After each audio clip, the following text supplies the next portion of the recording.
Queridos e queridas sadaquinhos, sadaquininhas, para o deleite de alguns, para espanto de outros, para indiferença de terceiros, choque de quartos, nós vamos falar o que o Guilherme acha de EQM. Finalmente eu vou falar de experiência de quase morte. Será que eu acredito? Será que eu não acredito? Qual diferença deveria fazer para sua vida? O que eu acredito ou não? Não sei! Mas vamos discutir isso seriamente, filosoficamente. Vamos falar das experiências dos mestres e vamos falar do yoga da morte agora, porque um de vocês mandou uma pergunta muito linda sobre EQM.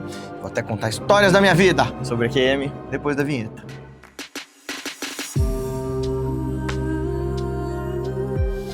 Seja bem-vindo, bem-vinda. Se você está chegando aqui pela primeira vez, nós falamos das filosofias e das tradições contemplativas dos mestres, nós falamos fundamentalmente aqui de revolução de si, o esforço consciente e consistente, metodológico, para nos desvencilharmos do sofrimento, da ignorância, da dor. E se você quiser aprender, se inscreve no canal, clica no sininho, olha os outros vídeos e dá uma olhada nos nossos cursos e outras atividades para a gente poder praticar juntos. Lotus, 1982, escreveu: Oi Guilherme, tudo bom? Tudo. A primeira vez que vi você foi no programa da Ana Maria Braga. Oh my God! É isso aí que vocês viram agora. Eu fui na Ana Maria Braga. Foi 2007. Fiquei surpresa quando veio pra mim outro vídeo seu, mas agora em outra religião. A partir daí comecei a te seguir. Você transmite muita coisa que eu gosto e outras nem tanto. Mas acho isso normal. Por favor, tem que ser normal sim. Inclusive, concordar em discordar, aprender a apreciar as diferenças é o que nos faz aprender. Eu acho tenebroso gente que só concorda comigo ou que discorda só de pirraça sem ouvir o que eu tô falando. Sabe aquele povo que fala, não li, não gostei, não comi, não gostei, não vi, não gostei. Me poupe, sabe? Como é que a gente vai julgar algo sem experimentar, sem olhar, sem prestar atenção, né? Acho muito maduro da sua parte. Lotus, Leita Laço. Ah, tá aqui seu nome no final, Tatiane, desculpa, Tatiane, eu só tinha lido o seu @. Então eu acho muito fortuito que a gente discorde e aprenda e aprecie os pontos de vista, as opiniões uns dos outros, mesmo assim. Tem uma frase que diz que nem Jesus agradou todo mundo. Pois é, e não agradou mesmo, né? O cara veio falar de amor ao próximo, compaixão e tudo mais, pregaram ele numa cruz, torturaram o cara, né? Pelo amor de Deus, sim. Mas aproveitando o gancho em que você comenta sobre os desencarnados, o que você acha de pessoas que tiveram EQM? Tem um canal no YouTube que veio como sugestão, afinal, o que somos nós, que venho acompanhando e tem vários depoimentos lindíssimos e que me passam veracidade, pelo menos a maioria. O que você pensa a respeito? Um abraço, Tatiane. Tati, bom, já falei sobre a história de discordar, eu não tenho nenhum problema, as pessoas ficam me enchendo o saco aqui nos comentários, que os poucos que eu respondo são as pessoas que discordam de mim. O Guilherme só responde quem discorda dele. Quando eu só respondia elogio, as pessoas reclamavam que eu respondia elogio. Agora que eu respondo as pessoas que criticam, mas você não pode responder todos? Se você fizer o resto do trabalho pra mim, inclusive gravar os vídeos, inclusive atender as pessoas, levar as pessoas pra Índia, fazer meu doutorado, passo o dia inteiro respondendo coisa no YouTube, gato. Não tem problema. Vocês conseguem ouvir o Matheus? Fala aí no microfoninho. Eu comentei que isso que o Gui falou das críticas, né, de responder só um comentário, só com elogio e tal, tá parecendo a história do Nasruddin, que tava passando com uma criança e um burro. Aí quando ele passou carregando as malas em cima do burro, as pessoas criticaram, por que ele não carrega a criança no burro? Aí ele falou, tá bom, colocou a criança no burro e ele carregou as malas. Aí ele falou, nossa, mas como ele é, né? Burro. Por que ele fica carregando peso, um senhor de idade, não sei o quê, por que não coloca no burro? Por que ele não sobe no burro? Aí ele subiu no burro, nossa, que abuso, né? Que egoísta, deixa a criança andando. É sobre isso, né? Não importa o que você faça, sempre vai ter alguém pra criticar. Até porque, como diz o Idris Shah, uma máxima sobre a humanidade, todos desejam algo e querem a aprovação de todos sobre esse desejo, né? Então, quer dizer, eu não quero só desejar e conseguir, eu também quero que todo mundo concorde comigo. Tati, o que eu acho de EQM? Em primeiro lugar, eu acho que qualquer experiência do sujeito é verdade para o sujeito. Mas aí não vale. Claro que vale. Se transformou a sua consciência, é uma experiência mais válida e digna de nota do que qualquer experiência compartilhada factualmente com um monte de gente testemunhando. Pode ser uma experiência íntima de um sonho, pode ser uma experiência numa meditação, uma experiência de quase morte. Se aquilo te transformou para melhor, então aquilo é verdade para você e, portanto, a verdade da qual você precisa. Porque, no fim das contas, o mundo é você e você é o mundo, você testemunha o mundo, experimenta o mundo segundo os seus próprios critérios e sua própria verificação. Claro que a gente não pode exagerar com essa ideia, senão vira total esquizofrenia, né? Você se recorta da realidade e diz que só o que basta é o que você experimenta. Mas até certa medida, quando a gente fala pelo menos da sua subjetividade, que é o que interessa no mais profundo do seu ser, Aquilo que é verdade para você é aquilo que te modifica, que te toca, que te causa efeito. Sou muito junguiano isso, né? Tudo aquilo que te impacta, tudo aquilo que te reverbera, que te causa modificações, é verdade para você. Agora, eu sei, e eu digo eu sei a partir da minha própria experiência, e de novo, eu sempre coloco uma clara medida de que as minhas experiências pessoais, vocês sabem do que eu tô falando, né? O povo que foi me perguntando, mas ainda acontece as coisas da Ana Maria Braga, barará, barará, sempre aconteceu, nunca deixou de acontecer. Eu só não acredito igual, eu só não vejo a explicação igual, mas fenômenos e tal sempre aconteceram comigo, por mais que eu quisesse fugir deles. Eu sei que a nossa consciência continua depois que a gente morre, de algum jeito. Daí eu saí afirmando, como toda religião faz, que eu sei o que acontece, eu não faço. Não tenho essa pretensão, eu acho que existe muito de wishful thinking, existe muito de repertório cultural, existe muito de medo, de ansiedade, de imaturidade quando a gente quer dizer o que acontece depois da vida. Dessa aqui. Eu sei, mas eu sei com uma convicção do meu coração, eu sei que a gente continua de alguma forma. Como é esse continuar é que eu não sei. Tá. Posto isso, o que eu acho das experiências de EQM? Por um lado, eu valido elas porque as pessoas que passam por elas se transformam verdadeiramente, e eu vou contar a história do meu avô com isso, então, porque é uma das pessoas que eu mais amei na vida e que tinha um relato sobre isso que era bastante fidedigno e que mudou a vida dele. Mas o que eu acho é que essas experiências, assim como, por exemplo, quando a gente sai do corpo, eita lá, vamos lá agora. Os yogis que falam dos yogas do sono e do sonho dizem que esses estados oníricos podem ser várias coisas. Podem ser o que o pessoal da viagem astral chama de desdobramento, pode ser projeção do inconsciente, quase sempre o é, pode ser memória recolhida e reprocessada, pode ser um sonho profético, um aviso de uma força divina, uma deidade tentando te mostrar alguma coisa que você precisa ver, pode ser uma invasão ou uma possessão, pode ser uma memória de vida passada.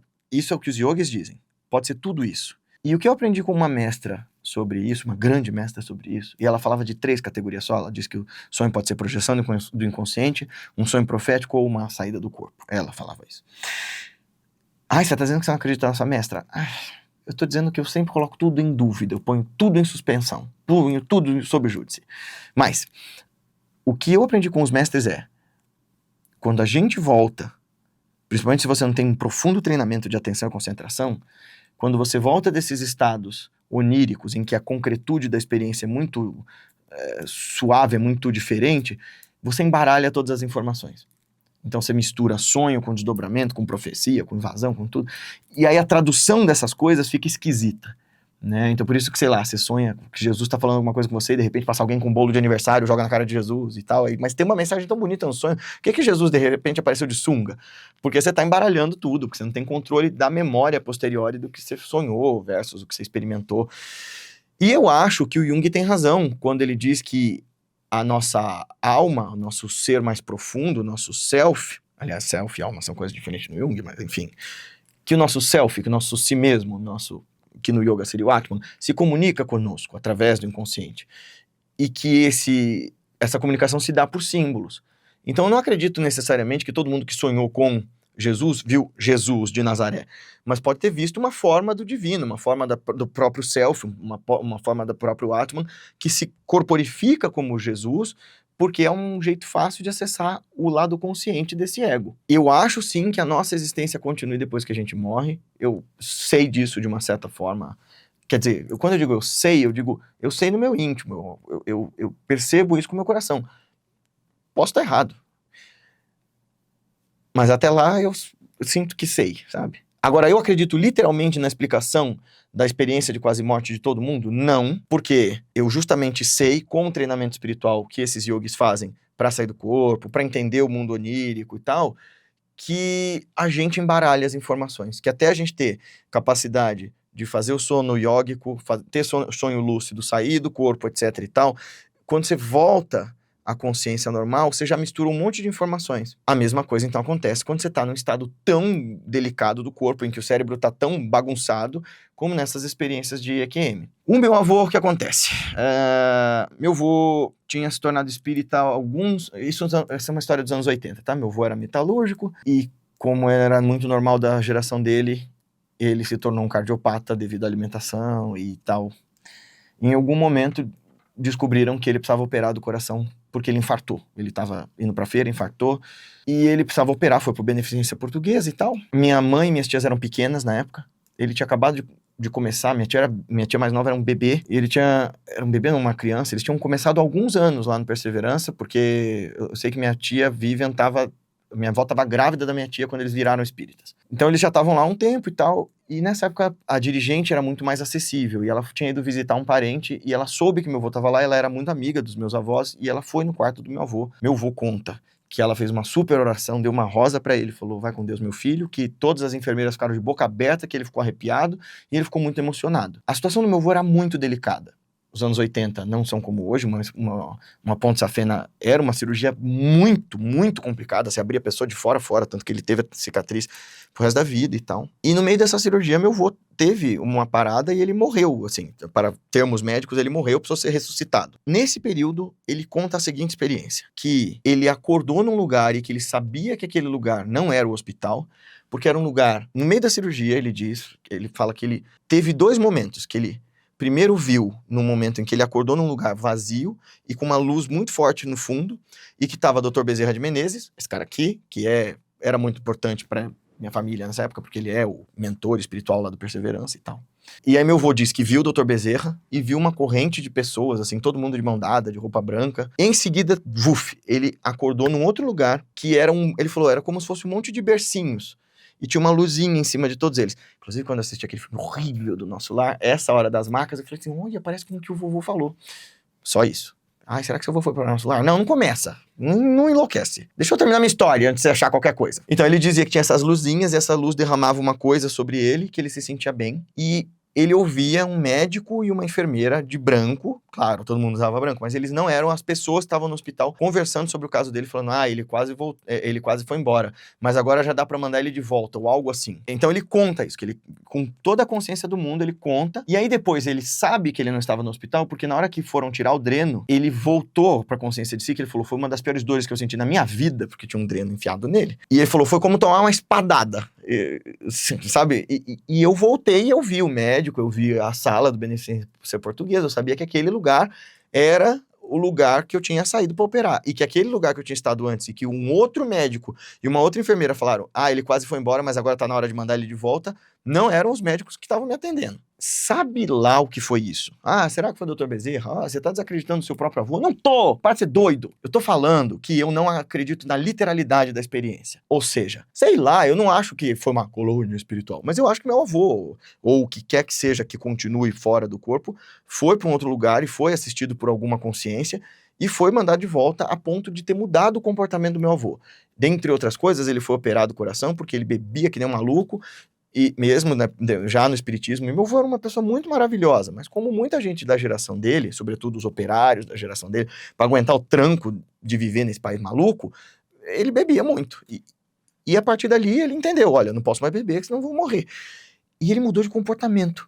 Ali, diz minha mãe, minhas tias, ele sempre foi um pai muito amoroso, uma pessoa, mas ali ele mudou. Quem conheceu meu avô antes, depois da cirurgia, fala que a pessoa gentil e sábia que ele se tornou veio dessa experiência.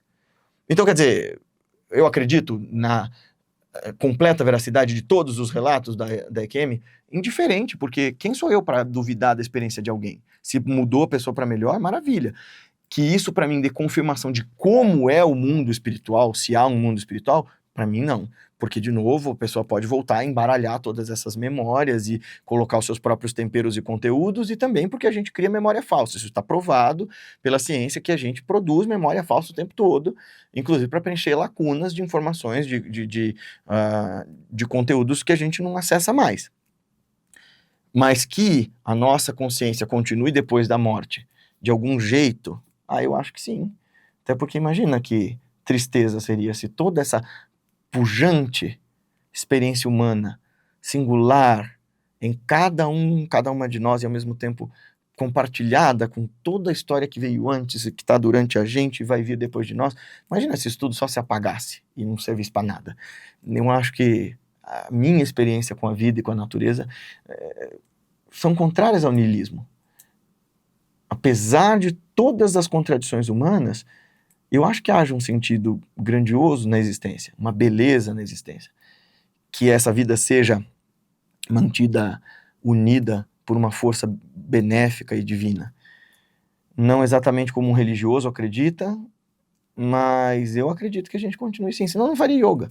E no fim das contas, o verdadeiro yoga é sobre os yogas da morte, sobre os estados de aprender a desligar a consciência desse corpo ainda em vida, né? Deixar esse corpo... todo o rolê é sobre aprender a morrer, para continuar de alguma forma, para ir para o próximo passo, sei lá, para chegar à iluminação. Mas eu acho que a gente continua assim. E as minhas experiências, não só essas experiências mediúnicas de quando eu era criança, mas sobretudo as experiências em estados profundos de meditação, me dizem que a gente é muito mais do que a gente percebe com o corpo. Mas enquanto houver essa imposição do ego, sobretudo esse ego neurótico, consumista, superficialista, cheio de raiva e de ressentimento, enquanto houver isso, a gente não tem estrutura para perceber a realidade espiritual de jeito nenhum. Por isso, toda a tradição que vai falar desses profundos yogas, dessas profundas práticas para vencer a morte, vão começar com a estruturação do nosso caráter, com a estruturação da nossa ética. Então, Tati, eu acredito sim que haja veracidade nos relatos dessas pessoas, embora eu não os literalize. Se você quiser estudar com a gente, entender mais do que a gente acredita aqui no Instituto Revolução de Si como mecanismo para saída da ilusão de sofrimento, vem estudar com a gente. Ou, se quiser conversar comigo sobre essas questões espirituais, sobre crises existenciais, ou começar um trabalho terapêutico dialético, ou começar um treinamento em meditação individualizado, marca um atendimento com a gente, que é para isso que funciona nesses momentos que eu compartilho o que eu venho fazendo, experimentando, estudando com os mestres, com os clientes, os pacientes, os alunos, enfim. Até mais!